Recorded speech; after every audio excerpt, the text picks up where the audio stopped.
All right, ladies and gentlemen, welcome back to another episode of the Mainely Hoops podcast. If you've been enjoying our content, please like and subscribe. We appreciate all your support. But we're diving into week 5 here. College basketball is kind of in the heart of it now. Pretty good week. We had the ACC SEC challenge, of course, early on in the week. A couple good games as well. Marcus, I'm going to toss it over to you. What was the best game of the week, and what was just kind of some games you enjoyed watching as well? Yeah, I mean, I think the best game of the week came last Tuesday at Cameron Indoor, Florida at Duke. This game, looked like it was really getting away from Florida in the first half. They were down 12, and it really didn't feel like it was that close at the half. But they battled back in the second half. Boogie Fland was really fantastic down the stretch of that game. Even hit the three to put them ahead by 2 in the last minute, only to have the Cam Boozer, Isaiah Evans 2-man game, pick and pop 3 that got them the 1-point victory. But this game was really fun. It really showed how special and like unique Cam Boozer is as an 18-year-old, right? I mean, his physicality to be able to go up against one of, if not the best front court in college basketball and at Florida. He's going right at the chest of Ruben Chinyelu and Alex Condon and Han Logden, these veteran, physical guys. He's going right at them and scoring with ease, leading to, he had 29 in that game, 10 of 21. He even hit a few threes, which I think is huge in the development of his game.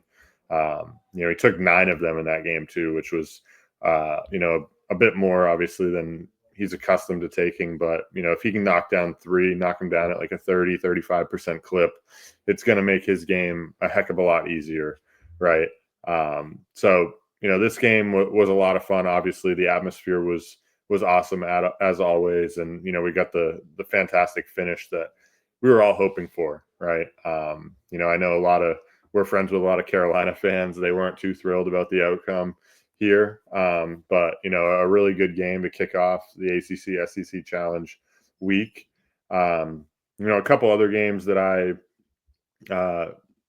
had watched, the UNC at Kentucky game, and we'll probably dive into Kentucky a little bit later here for a few minutes. But that game, just the big takeaway was it was hideous in the second half. Like, honestly, I don't think either team deserved to win that game. What was the final? 67-64, and Kentucky didn't score a field goal for 10 plus minutes in the second half. Like, UNC kept like trying to let Kentucky sort of like pull away.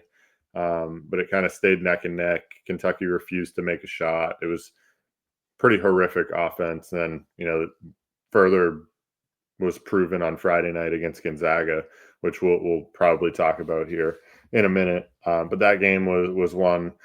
And then one yesterday on Saturday, the Iowa State at Purdue game. What a dominant performance, particularly in the second half from Iowa State. I'm not sure Momcilovic is really going to dip below like a 60% shooting clip or 55% shooting clip this year. Like, he's been fantastic thus far. Another 20 points yesterday on 8 of 17. They really forced Purdue to turn the ball over, which we alluded to in our game preview for this game, was like an area where, Purdue is taking care of the ball well, but we've seen in the past against high pressure defenses that force a lot of turnovers. We've seen in the past that they have struggled in that area, and it came to fruition here. 15 turnovers, Braden Smith having 6 of them. And like I think you mentioned in that game preview, Cody, like Braden Smith has had some turnover issues at times.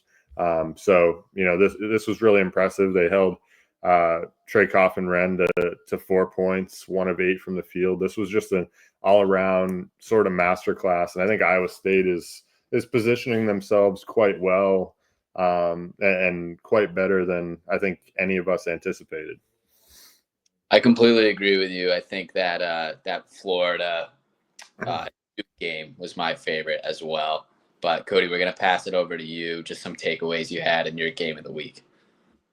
Yeah, I mean, I'll just add on to that Iowa State Purdue game. I mean, obviously it was a fantastic showing, and they kind of jumped all over them from the start. I mean, Iowa State's 3-point shooting right now is pretty ridiculous. I know we talked about it a little bit in the game preview. They were coming off of a game against Alcorn State where they shot 22 for 30 from three and scored 132 points.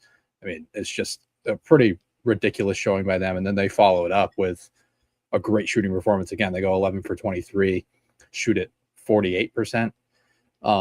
This has always been the side of the ball that has been the question about TJ Otzelberger teams. But last year they passed the test up until they ran into a bunch of injuries on the perimeter, particularly Taman Lipsey dealing with I believe it was a groin strain last year as well, and he's dealing with it a little bit this year. But he came back and looked solid in his 32 minutes against Purdue. But yeah, this is kind of always the side of the ball that there's been concerns about, and the fact that they're lighting it up like this, or at least have the ability to have this breakaway speed on the offensive end, like puts them firmly in the conversation as a championship contender. I think their shooting is going to regress at some point. Obviously, I mean, it's really hard to shoot 43.8% for an entire season, and not sure the talent is like that high. I think they're like closer to like a 35-36% shooting team over the course of the season, which is impressive in its own right, and it gives them a chance with how good their defense is. So very impressive performance there. And then I'll just add on to Duke a little bit in their performance. Obviously you touched it on the Florida game. They almost blew that game, honestly. Like the offense kind of stalled out, which isn't all that typical of this team this year. It's been an offense that's kind of been rolling throughout the entire year, but they've been winning games on the defensive side. Holding Florida to 66 points is an impressive effort. And then they followed it up with a win at Michigan State, winning at 66-60. It shows that they can win games in hostile environments, and they can win games against they can win games in different styles. Florida is a team that loves to get up and down. They're 41st in adjusted pace. And then, you follow that up against a Michigan State team that's 314th in adjusted pace. That, they can win in the fast tempo game. They can win in like a half court slog, which is what Michigan State turns games into. They did a great job on the glass. I think they kind of bounced back from, a rather poor performance on the glass against Florida, where they gave up 20 offensive rebounds, they gave up 13 offensive rebounds to Michigan State. That's certainly a win when you're going up against a team that doesn't really shoot it all that well from the floor, or won't for the entire season. So, Duke is showing that they can win games in multiple ways, and win games in pretty much every way. For them to win that game on the road is extremely impressive, and it kind of puts some of the questions off to the side. They're firmly in the mix as well. Then one other team in general that I've just been impressed with is UConn. They won at Kansas on Tuesday. That's probably the toughest place to win in the country for my money. And they're winning games on the defensive end, and they're winning games without Terrace Reed, which is, that was kind of our thing coming into the year. It's like Terrace Reed is probably one of the most important players to his team in the country. Probably like he would have been top 10 most important players to his team in the country, in my opinion. And, the emergence of Eric Riba has been massive. And, just the added point of attack defenders, the added athleticism on this roster has allowed them to win games with defense.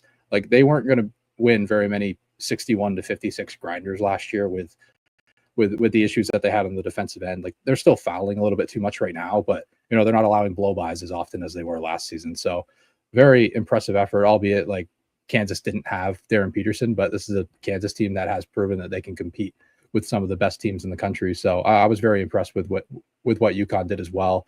And like their offense hasn't really gotten going yet. And, I do think Terrace Reed is going to help in that area as well, like getting all over the offensive glass when this team isn't making shots. And it's a team that is shooting below expectation at this point in time, 33% from three.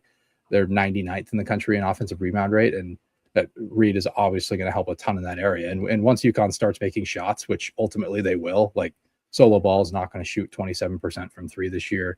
Like Silas Demery is going to attempt more threes down the road, and he's going to knock them down. So there's still more meat on the bone for this team. So I was impressed with them as well this week. Yeah, now that we're in the bulk of the season here through 5 weeks, what Wooden Award candidates are there? in your opinion? Who's kind of impressed you? Marcus, we'll start with you. Yeah, I mean, I think right now there's a pretty clear favorite. Through the first 5 weeks, I'd say it's Cam Boozer. He's just averaging 23 and 10, shooting it with 56-37 splits. Obviously, like Darren Peterson, I think would have been in that conversation, but he just returned today after a full month off. Basically, he hadn't played, I don't think, since November 7th. Obviously that hurts his chances quite a bit. But Cam Boozer's been great, and he's leading an undefeated Duke team that just won, 2 huge games this week. So I'd say it really has to be him at the moment. But, there are other guys sort of lurking. I think you have to consider like Yaxel Lendeborg at Michigan, just with what the team is doing. He's been, their best player, averaging 16 a game, and they've been super dominant. I mean, they won again yesterday by 41 against Rutgers. Rutgers might want to consider like leaving the conference at this point or something, but they're really struggling. But Lendeborg's been great on a great team. You have to, of course, still I think consider like Braden Smith in the realm, but obviously we saw them really struggle yesterday, and he's averaging only 13 and 8 at this point. Hasn't shot it great quite yet. He shot it well from 3, but not really from the field. It just hasn't been as dominant as I think we would have expected. And then I guess like a few other names to maybe throw out there as more like longer shots. Like JT Toppin started out the season hot. It's been a little bit, he's kind of fallen back a little bit. I still think like as they get into Big 12 play, he's going to see a huge bump and get himself right back in the conversation. I'm not sure it's going to be enough to catch a guy like Cam Boozer. But JT Toppin, I think with the numbers that ultimately he's going to put up, you have to consider. And then like LeBaron Philon at Alabama, I think is another guy. Like depending on how Alabama performs through SEC play, he can put himself in the conversation at least. But right now I think it's Cam Boozer's award to lose. Cody, what are your thoughts on the Wooden Award? Yeah, I mean Cam Boozer is like he's sitting as the odds-on favorite right now. So I thought he was going to be. It was either him or Toppin for me at the beginning of the season, and Cam Boozer, with the team success of Duke, I think makes him the rightful favorite at this point in time. And for Toppin, like it's all going to be correlated to team success because the counting stats are going to be there. He's going to be a guy that averages 20 and 10 probably at the very least. It's just a matter of if Texas Tech gets it going because this is a best player, best team award. When it's all said and done, it's the history of the award is kind of said you need to be on a top 3 team and you need to, put up counting stats. And, he's there. It's in the realm of possibility that he can do that. And like Lendeborg obviously is in the conversation, like Marcus mentioned, that's all going to be mostly correlated to team success, but he's obviously been great since the beginning of the season where, he was dealing with a wrist injury a little bit. I think it was kind of hindering his game, but he's got it going now, and Michigan is just absolutely rolling. So, if they turn into the number 1 team in the country, like this could end up being Lendeborg's award. Absolutely. And as for the Smith stuff, like he's going to get it going from the field. Like I think he's going to be fine. He has a large enough sample size to where, he can make shots. And, he's a guy that I don't have the numbers in front of me for what he averaged last season, but he's going to be, by the time the year ends, he's going to be a 15 or 16 and 9 kind of guy. And that's going to be plenty. If this is a top 4 or 5 team in the country, like a lot of us think, that performance like is kind of swaying people off of Purdue a little bit, but teams aren't going to shoot 48% from 3 against them every night. And they aren't going to make 4 threes as a team. When they did get like a fair amount of clean looks, particularly in the first half, it did kind of go haywire on them in the second half when Iowa State was just going ballistic. They went on a stretch where I don't think they missed a shot for 6 or 7 minutes. So ultimately I wouldn't panic on Purdue. I think they're going to be fine. And that obviously puts Smith like firmly in the possibility for this award. A couple other guys that I would have would be Graham Ike at Gonzaga. It's just going to come down to like the minute share for him. If they're playing in the WCC, he's only going to end up playing like 25 or 26 minutes a game in that league, kind of like he did last season. Like they're going to beat some teams in that league by 35 to 40, and the counting stats aren't going to be there. So I'm not sure he's going to be 100% considered, but I truly think he's been one of the best players in the country this season. I think he's been a top 5 player. If the season were to end today, I think he would be firmly in the conversation. But I think for him, it's just about, the consistent counting stats against inferior competition, because, he's proven that he's one of the best players in the country against high level competition. And then a couple of the freshmen like AJ Devanza, I think can get involved here. If he's a guy that averages 20 in the Big 12 and BYU ends up winning the league, because it is a little more open than it was last year. Like Houston isn't like this, almighty team that they were last season, where they just kind of ran away with the league. Like they look a little bit more vulnerable. Like Iowa State's obviously in the conversation. I think Texas Tech can be in the conversation, but it's more open for sure than it was last season. And AJ Devanza has passed all of the tests. He's exceeded my expectations, at least as a 3-level scorer. I thought he would have like at least some concerns with shot diet, or just consistently taking some bad shots, at least early in the season. But he's been phenomenal. He's gotten anywhere on the floor that he's wanted to get to, and he's scored with efficiency pretty much anywhere. So I've been impressed with Devanza, and I think he could be in the conversation for this. And then if UNC reaches its ceiling, which is a top 5 to 10 team in the country, and potentially in the conversation for a Final Four, like Caleb Wilson could win this award just firmly because of how dominant he's been at the rim. As a defender as well, he's been fantastic as a 2-way rebounder. Again, it's a best player, best team award. And if Carolina reaches its ceiling, like Caleb Wilson, I think could also be in the conversation. Yeah, I think there's so much talent, in college basketball this year. I mean, there's so many guys we didn't even mention. We can't mention everybody, of course, but it's very exciting to just see how it plays out. That being said, we're going to transition here to upcoming games this week that we're excited for. Marcus, what are the games on your watch that you really are looking forward to see? Yeah, I mean, the biggest one, I think, on everyone's radar that we'll end up previewing here is the UConn Florida game. That game in New York City. I think that game is going to be super fun. Obviously, Florida, looking for a big time win. It's not going to be easy playing, UConn, playing in Stores South, right? That's what they call it, or UConn South in New York City. It's going to be a big crowd for UConn. But that game should be a lot of fun. I think there are some other good ones, like Illinois at Iowa State has some intrigue this week. A game like Wisconsin at Nebraska. Nebraska, I know they're kind of out there as a team that might jump into the top 25 this week. After another win today, I believe they got to 9-0. So a great start for them. They're going to have Wisconsin coming into their gym. Should be a lot of fun. And then you look ahead in the week, you've got Iowa State, of course, as a big rivalry game, and Alabama and Arizona on Friday night, which should be a nice, fun, fast-paced game. So I think there's plenty to look forward to this week, but I think it's headlined certainly by the game in New York City on Tuesday night. Absolutely, yeah, I gotta agree there. Cody, what are the games you're looking forward to, or just what are you looking forward to in general?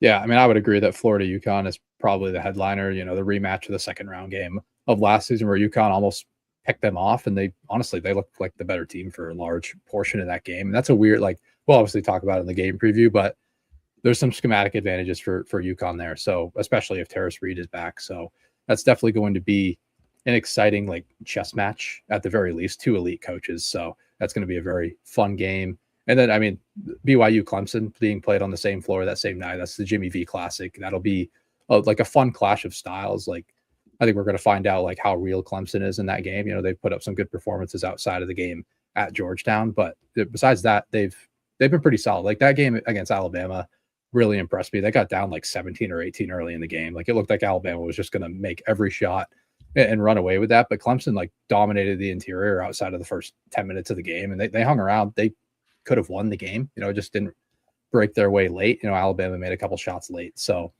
that Clemson they've looked good. There have been questions about them, particularly with their guard play, but they're actually, they've performed a little bit better than even I expected. So, that's a game that I'm definitely excited to see. Obviously, the Cyhawk game between Iowa and Iowa State. Now that those two teams are like truly competing in their respective conferences, I think that makes it even more exciting. Like the last couple of years, it was a little bit watered down just because Iowa was in a pretty rough spot. They couldn't defend their own shadow. But now, with Ben McCollum here, and that's really the backbone of this team, and it's going to be a slugfest at the very least. So I'm very excited for that game. One other one that wasn't brought up on Saturday would be Arkansas and Texas Tech. I think that's going to be an exciting game. I think we'll find out like how real each one of these teams are. Like, did Texas Tech truly bounce back after their blowout win over LSU? I don't know if that game was more on LSU just not being very good after not being tested for, the first month of the season, or did Texas Tech really figure some things out on both ends of the floor? Because they did look better defensively. And that's kind of been the concern for me during this like bad stretch. And for Arkansas, can they follow up that performance against Louisville where they looked really good? They looked like the better team. Darius Acuff was obviously awesome. Malik Thomas was great as well. And that's kind of been the difference maker for them, is having more shot making in the backcourt, more guard creation in general has been very key for them. Malik Ewan also had a really good game. I think he grabbed like 7 offensive rebounds against Louisville. If they play him more, they can get on the offensive glass a little bit more than they have this season. So, that's a somewhat of a prove it game to me, because I still have some reserves on what those teams actually are. But yeah, that's pretty much all I have for games. Arizona, Alabama is obviously going to be awesome. Like, can Arizona just assert their dominance on the interior, or can Alabama really stretch out that Arizona defense that wants to pack it in and just make enough shots to win the game? Because Alabama, their shot making allows them to beat any team in the country, but can they hang around with Arizona's physicality? All right, yeah, we got. One other thing I wanted to mention: Indiana at Kentucky on Saturday. Kentucky obviously has been kind of a train wreck, and they've got kind of a big stretch here before they enter conference play, where they get NC Central this week, but then they follow that with Indiana and St. John's, and then Bellarmine before they enter conference play. So I'll be looking at that Indiana game, obviously a full week and a day removed from the Gonzaga stomping. So, can they bounce back against another quality opponent in Indiana? They've got 2 more real tests and chances to kind of get back on track before they enter conference play. If they don't pick up a win in either of those games, obviously we're already concerned. Ultimately, like, if and when they do get healthier, they're going to be better than the product we've seen.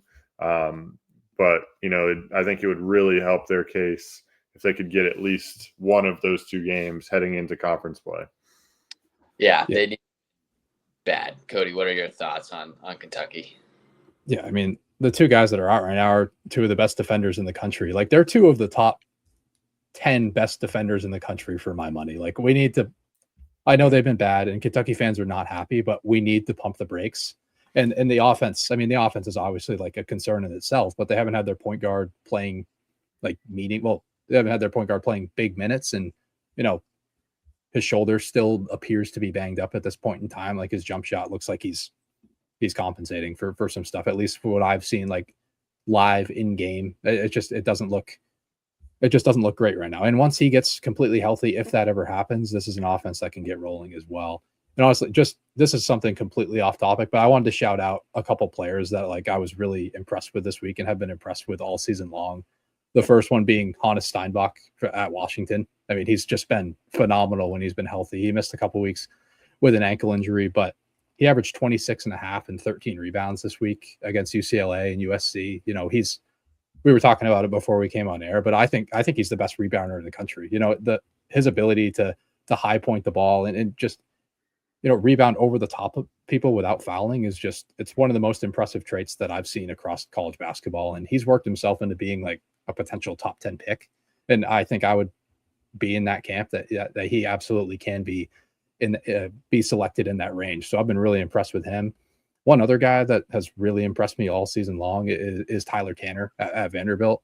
Like, the improvements that he's made in his game from last year to this year has been just stark, and like particularly with his shooting. I mean, he's already made more threes this year than he made all year last year on 26 less attempts. He's 19 for 38 from three, was 17 of 64 last season.